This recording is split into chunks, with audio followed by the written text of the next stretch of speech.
Hello बच्चों, कैसे हो आप। आज हम कक्षा 4 गणित की वर्कशीट हल करेंगे, उप विषय घटाव। तो चलिए वर्कशीट हल करते हैं। प्रश्न 1, क्रमिक घटाव विधि द्वारा निम्नलिखित को हल करें जैसा कि एक आपके लिए किया गया है। तो बच्चों, सबसे पहले हमें यह जानना चाहिए कि क्रमिक घटाव विधि क्या है। क्रमिक घटाव विधि में जिस संख्या से भाग करना है उसे भाग दी जाने वाली संख्या में से बार बार घटाया जाता है और जितनी बार घटाने पर 0 प्राप्त होता है वही उत्तर होता है।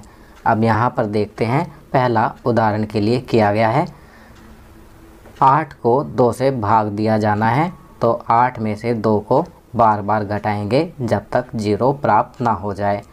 पहला यहाँ पर उदाहरण के लिए किया गया है। दूसरा करेंगे, 12 को भाग देंगे 4 से, तो यहाँ 12 में से 4 को बार बार घटाएंगे जब तक कि 0 प्राप्त ना हो जाए। और यहाँ पर हम लिखेंगे 0 प्राप्त करने के लिए 3 बार घटाया गया, क्योंकि 12 में से 4 घटाएंगे 8, 8 में से 4 घटाएंगे 4 और 4 में से 4 घटाएंगे 0 आएगा। तो यहाँ 3 बार घटाया गया। तीसरा, 24 को भाग देंगे 6 से, तो यहाँ क्रमिक घटाव विधि से करेंगे, तो 24 में से 6 घटाया 18, 18 में से 6 घटाया 12, 12 में से 6 घटाए 6 और 6 में से 6 घटाया 0। तो यहाँ 0 प्राप्त करने के लिए घटाया गया 4 बार। चलिए आगे बढ़ते हैं। प्रश्न 2, इन कैंडीज़ को 3 बच्चों के बीच बराबर वितरित करें। तो बच्चों, आप देखेंगे कि यहाँ पर कुल कैंडीज़ 24 हैं। यदि हम इसे क्रमिक घटाव विधि के द्वारा करेंगे, 24 में से 3 को बार बार घटाएंगे 0 आने तक, तो जितनी बार 3 को घटाया गया वही हमारा उत्तर होगा, और हमारा उत्तर होगा यहाँ पर 8। प्रत्येक बच्चे को मिलेंगी 8 कैंडी। चलिए आगे बढ़ते हैं। प्रश्न 3, अन्नू 100 रुपये के छुट्टे करवाना चाहती है। यदि वह छुट्टे रुपये निम्नलिखित रूप में चाहती है तो उसे कितने नोट मिलेंगे। ए, सभी नोट 50 रुपये के हों तो 2 नोट मिलेंगे। बी, सभी नोट 10 रुपये के हों तो 10 नोट मिलेंगे। सी, सभी नोट 20 रुपये के हों तो 5 नोट मिलेंगे। डी, सभी नोट 5 रुपये के हों तो 20 नोट मिलेंगे। चलिए आगे बढ़ते हैं। प्रश्न 4, गीता की कुछ बिल्लियां एक बॉक्स के पीछे खेल रही हैं। जब उसने गिनने की कोशिश की तो वह केवल उनके पैर देख सकती थी। पैरों को गिने और निम्नलिखित के उत्तर दें। पैरों की कुल संख्या, तो आप पैर गिनेंगे तो आप पाएंगे कि यहाँ पर 28 पैर हैं, तो यहाँ 28 लिखेंगे। दूसरा, कुल कितनी बिल्लियाँ थीं। तो बच्चों, क्योंकि एक बिल्ली के 4 पैर होते हैं इसलिए 28 को 4 से भाग करेंगे और उत्तर आएगा 7 बिल्लियाँ। तो यहाँ पर 28 भाग 4 बराबर 7 बिल्लियाँ। तो कितनी बिल्लियाँ थी? 7। चलिए आगे बढ़ते हैं। प्रश्न 5, चंदन ने 80 लड्डू बनाकर एक ट्रे में रखे हैं। उसे 24 छोटे डिब्बों में 4 लड्डू प्रति डिब्बा के हिसाब से पैक करने हैं। अब निम्न प्रश्नों के उत्तर दें। पहला, क्या उसके पास 24 छोटे बक्से पैक करने के लिए पर्याप्त लड्डू हैं। तो बच्चों, यहाँ पर हम 24 गुना 4 करेंगे तो आएगा 96, और कुल लड्डू बनाकर रखे हैं 80, तो यहाँ पर हम कहेंगे नहीं, उसके पास 24 छोटे बक्से पैक करने के लिए पर्याप्त लड्डू नहीं हैं। दूसरा, कितने और लड्डुओं की ज़रूरत होगी। अब हम यहाँ 96 में से 80 घटाएंगे तो उत्तर आएगा 16, तो 16 लड्डुओं की ज़रूरत और होगी।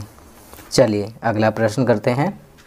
विस्तृत घटाव विधि का प्रयोग करते हुए निम्न प्रश्नों को हल करें। तो बच्चों, यहाँ पर हम इसे विस्तृत घटाव विधि के द्वारा हल करेंगे। तो यहाँ हम 576 को भाग देंगे 12 से। आपकी सुविधा के लिए मैंने इन प्रश्नों को विस्तृत घटाव विधि का प्रयोग करते हुए हल कर दिया है। चलिए आगे बढ़ते हैं। कोरोना जागरूकता अभियान कोरोना से बचाव के लिए पहला, हमेशा फेस मास्क पहनें। दूसरा, हाथों को साबुन व पानी से बार बार धोते रहें।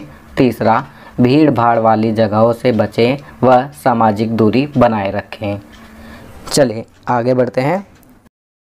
जीवन कौशल पिकनिक की योजना। बच्चों, जीवन कौशल में आज पिकनिक की योजना के बारे में बताया गया है। छुट्टी के दिन पिकनिक पर हम शानदार भोजन खा सकते हैं, चाहे आप बगीचे में हो, पार्क में हो, समुद्र तट पर हो या जंगल में हो।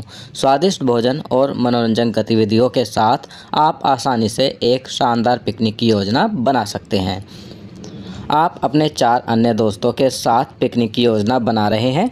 जो खाने पीने की ज़रूरत होगी वह सब आपने आपस में बांट लिया है। नीचे दी गई तालिका को देखें और नीचे दिए गए प्रश्नों के उत्तर दें। चलिए तालिका देखते हैं और नीचे दिए गए प्रश्नों के उत्तर देते हैं। आप देख सकते हैं यहाँ पर पिकनिक की तिथि, तो यहाँ आप अपनी पिकनिक की तिथि लिखेंगे। मैंने आपकी सुविधा के लिए यहाँ 25 दिसंबर 2021 लिखा है। पिकनिक का समय सुबह 10 बजे 10 AM। अब यहाँ पर वस्तुओं की सूची दी गई है, वस्तु का नाम और वस्तु की कीमत दी गई है। बर्गर 35 रुपये का, सैंडविच 20 रुपये, चॉकलेट 10 रुपये, ब्रेड जैम 70 रुपये, उबले हुए चावल 65 रुपये, पिज़्ज़ा 102 रुपये, मैगी 25 रुपये, रोटी 8 रुपये, दाल मखनी 130 रुपये, शाही पनीर 185 रुपये। अब यहाँ प्रश्न है, राहुल 5 बर्गर और उबले हुए चावल लाएगा। तो 5 बर्गर कितने के हो जाएंगे? 5 गुना 35 जमा चावल कितने के? 65। तो कुल हो जाएगा 240 रुपये। तो राहुल का खर्चा कितना हुआ? 240 रुपये। दूसरा है, मनीष ब्रेड जैम और 5 पिज़्ज़ा लाएगा। एक ब्रेड जैम है 70 रुपये का और 5 पिज़्ज़ा हो जाएंगे 5 गुना 102। तो टोटल जोड़ेंगे तो हो जाएगा 580 रुपये। तो मनीष के कितने पैसे खर्च होंगे? 580 रुपये। रवि 10 चॉकलेट और शाही पनीर लाएगा। तो 10 गुना 10 जमा 185। तो रवि का कुल खर्च होगा 285 रुपये। चौथा, मोहन दाल मखनी और 5 सैंडविच लाएगा। दाल मखनी 130 की और 5 सैंडविच हो जाएंगे 5 गुना 20। तो मोहन का खर्च होगा 230 रुपये।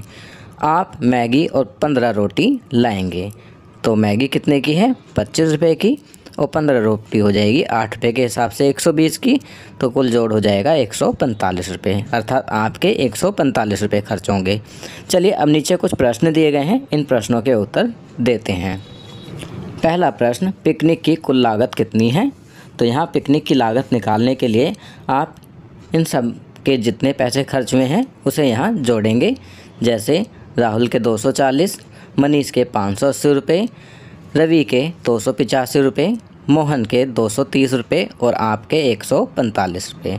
तो कुल खर्च हुए 1480 रुपये। दूसरा प्रश्न, सबसे ज़्यादा खर्च किसने किया?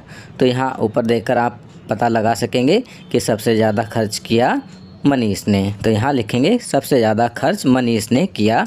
कितने? 580 रुपये। उसके बाद तीसरा, सबसे कम खर्च किसने किया? तो सबसे कम खर्च मैंने किया। कितने? 145 रुपये। चौथा, दिन के अंत में आपके पास 2 बर्गर, 4 चॉकलेट और 3 पिज़्ज़ा बचे। शेष वस्तुओं की कुल लागत की गणना करें। तो 2 बर्गर हो जाएंगे 2 गुना 35, 4 चॉकलेट 4 गुना 10 और 3 पिज़्ज़ा 3 गुना 102। अब इन सबको जमा कर देंगे तो 70 जमा 40 जमा 306 कुल हो जाएगा 416 रुपये। तो शेष वस्तुओं की लागत कितनी हो जाएगी? 416 रुपये। पाँचवा, पिज़्ज़ा और चॉकलेट की कीमत में कितना अंतर है? तो बच्चों, एक पिज़्ज़ा की कीमत है 102 रुपये और एक चॉकलेट की कीमत है 10 रुपये। तो 102 में से जब 10 घटाएंगे तो उत्तर प्राप्त होगा 92 रुपये। 92 रुपीज़ इज़ द डिफरेंस। तो 92 रुपये अंतर है। चलिए आगे बढ़ते हैं। संस्कारशाला, छोटी छोटी पर बड़ी बातें। सफलता की कुंजी बाधाओं पर नहीं, लक्ष्यों पर ध्यान केंद्रित करने के लिए है।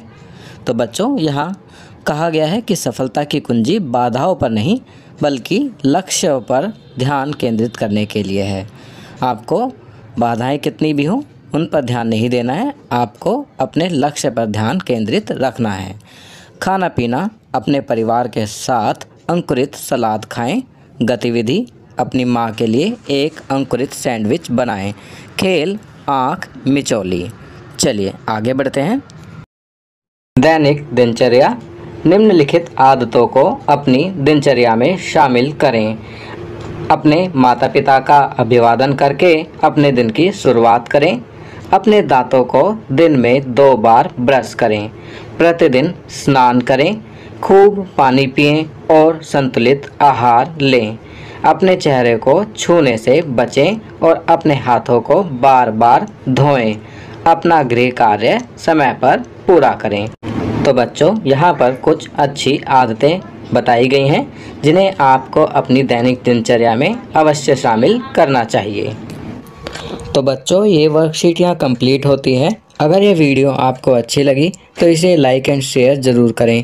अन्य विषयों पर बने हमारे लेटेस्ट वीडियोस को देखने के लिए चैनल को सब्सक्राइब करना ना भूलें और देखते रहिए हमारा चैनल नॉलेज किंगडम।